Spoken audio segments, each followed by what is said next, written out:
G'day, I'm Justin Porter, and today's date's the 22nd of November 2025. And why do I pick on Christians?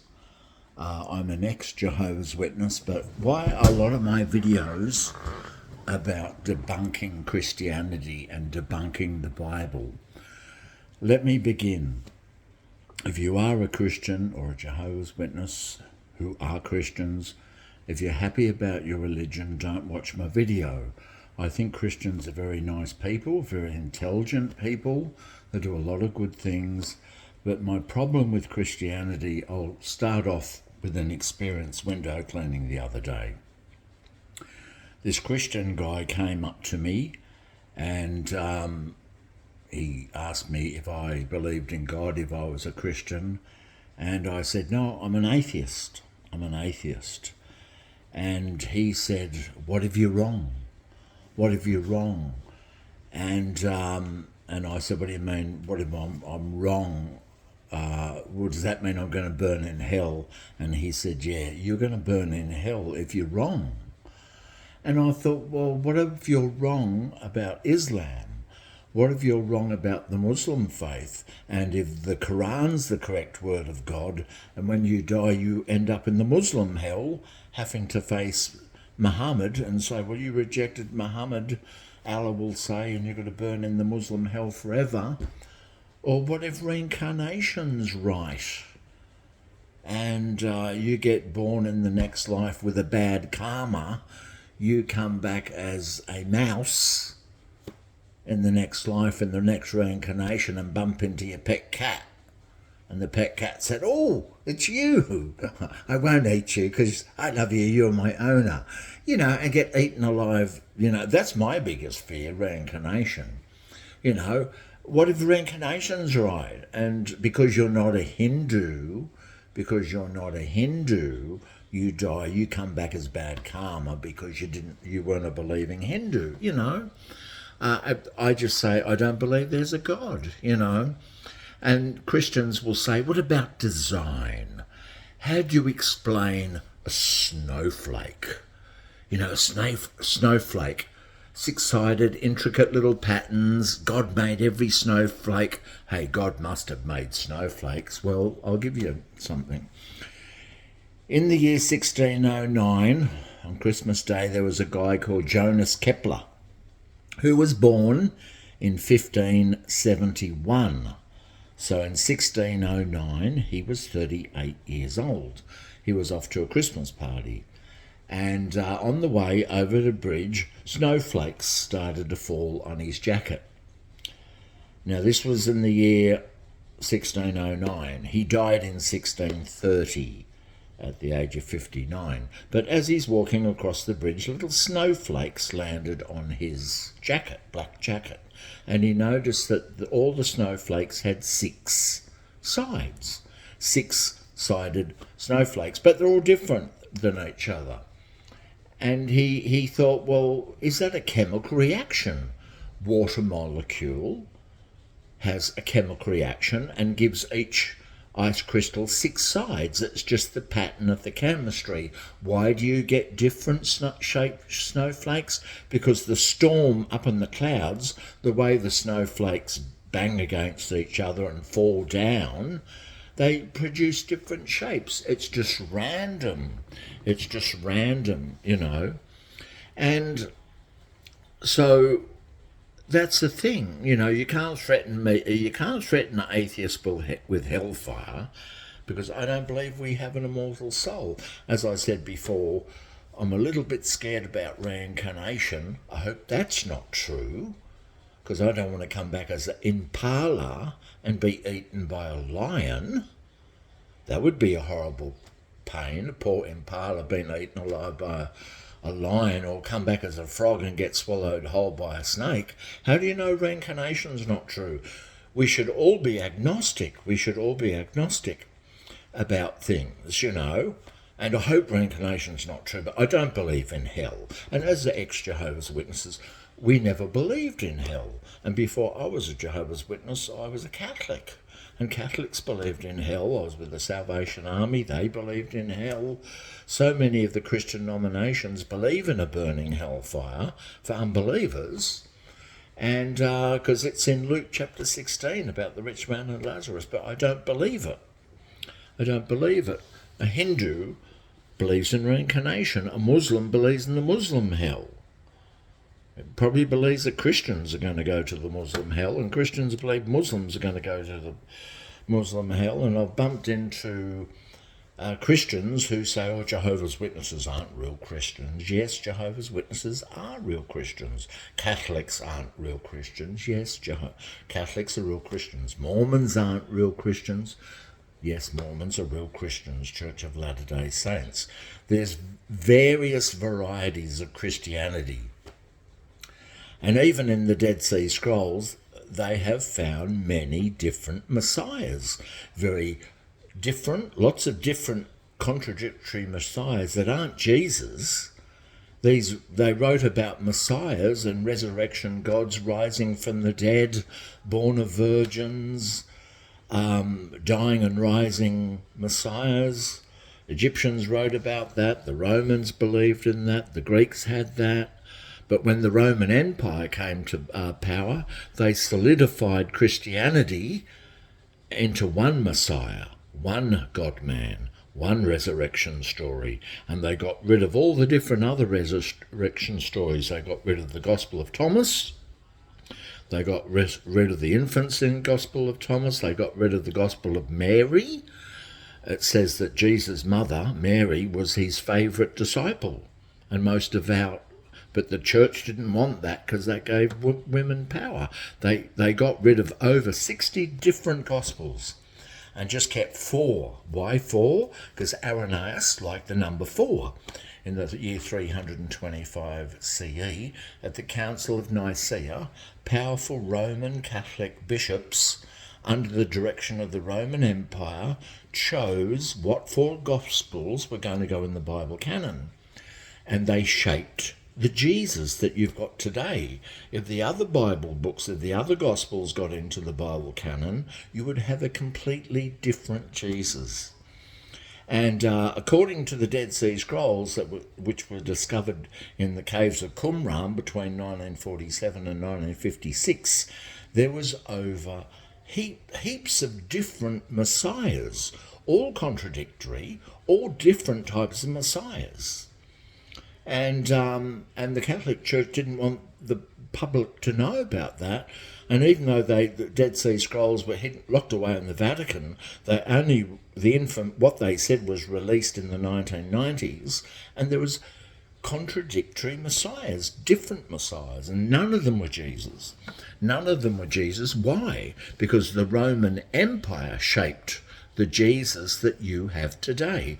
The Caesars of Rome shaped a Jesus that would make you pay Caesar's things to Caesar, God's things to God, be obedient sheep under Caesar, under the Roman Empire. The Messiah, Jesus, had chosen the superior authority of Rome as the new church, And Christianity has always held back science. In the year 1600, there was a guy called Giovanni Bruno who said that there may be other planets out there, other galaxies, other suns with planets going around them. And in the year 1600, he was burned to death at the stake by the Catholic Church. And he was correct. There is other galaxies out there with other suns and other planets going around them, There is. And he was burned at the stake for that.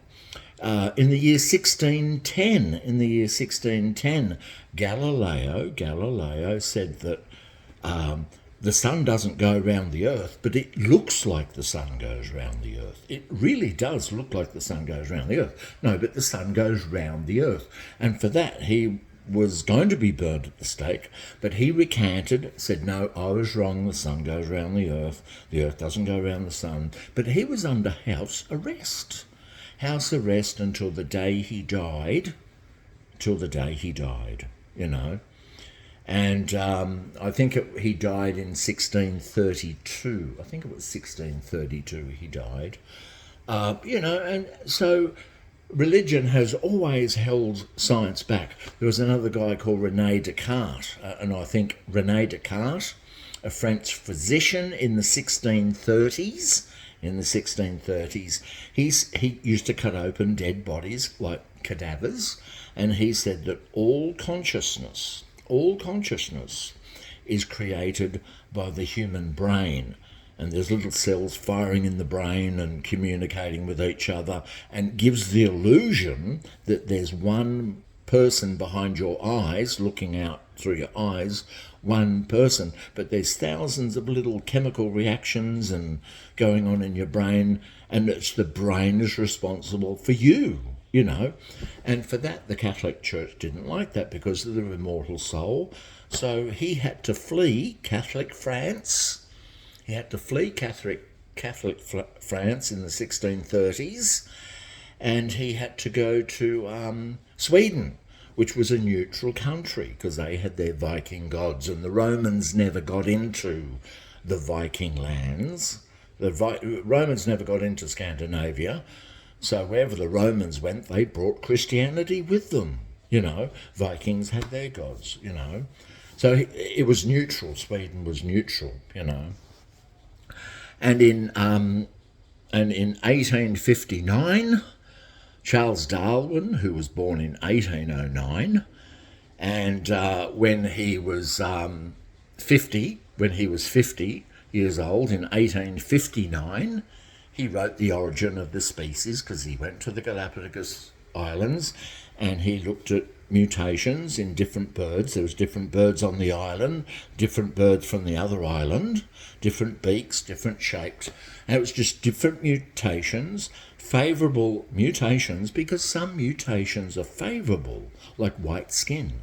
If we came from Africa and we go mutation, if we go to Scandinavia or Russia or and with black skin, because originally came from Africa, white skin was a mutation which absorbed a lot of vitamin D. So we got to reproduce. Where darker skin is not good in colder climates, darker skin is good in hotter country. So countries that are closest to the equator, people have dark skin. Asian eyes, why do Asians have slit eyes? Because they have the hypocampic fold around the eyes, fat deposits around their eye. I have a bit of a hypocampic fold. I think I have a little bit of Asian in me. Because look at the shape of the eye, slight Asian from Scandinavia, but Asians I think got into Scandinavia.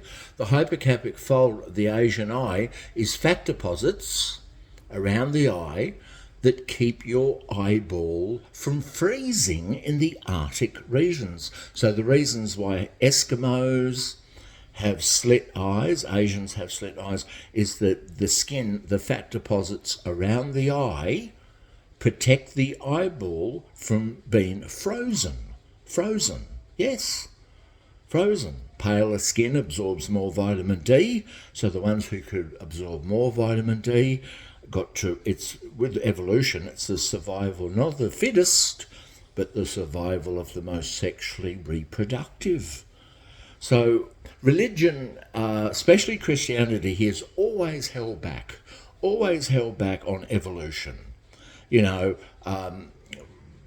Christian, the church always hated evolution because if evolution's true, and it is because it's a known fact now, favourable mutations over many generations that get passed on.